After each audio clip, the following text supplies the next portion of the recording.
অভিযোগ যে বিপুল করছে যে টিএমসিপির ছাত্র সংগঠনের, যে আপনার বিরুদ্ধে অভিযোগ উঠছে যে তাকে নাকি দলবল মিলে মারা হয়েছে, সে নাকি হাসপাতালে চিকিৎসাধীন গতকাল রাতে। কি বলবেন এই ব্যাপারে? দেখুন, প্রথমত আমাদের যিনি রাজ্য সভাপতি আছে সৌমিক ভট্টাচার্যজি, তিনি বলেছেন যে বিজেপির কোনো স্টুডেন্ট সংগঠন নেই। আমাদের সংগঠন বলতে সংঘের সংগঠন আছে যার নাম এবিভিপি, ঠিক আছে। আর প্রথমে যিনি অভিযোগ করেছেন, কালকে একটা ঘটনা ঘটেছিল এখানে। আমরা তখন আমাদের এখানে একজন ডেঙ্গুতে মারা গেছে, আমরা রাত্রে হসপিটাল যাচ্ছিলাম।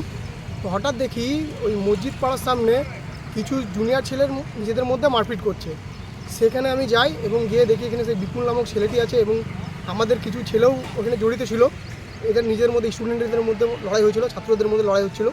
তো সেইখানে আমি একজন বিধানসভা কনভেনর হিসেবে এবং জনপ্রতিনিধি এলাকার হিসেবে আমি সেখানে গিয়ে ছাড়াই।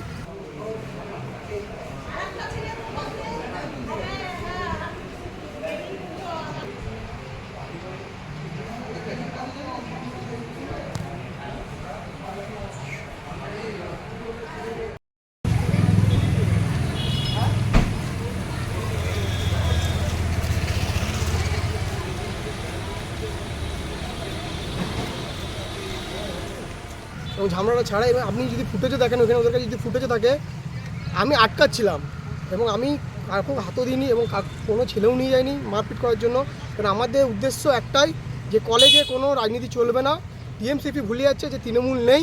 টিএমসিপি এখনও কলেজে দাদাগিরি করছে এবং এই দাদাগিরি চালানোর জন্য এরা এখনও কলেজে কলেজে নিজের যে বাসা আছে, যে মধু আছে, সেই মধুর জন্য এরা এবিভিপির নামে কেস করছে এবং বিজেপির নামে কেস করে বেড়াচ্ছে।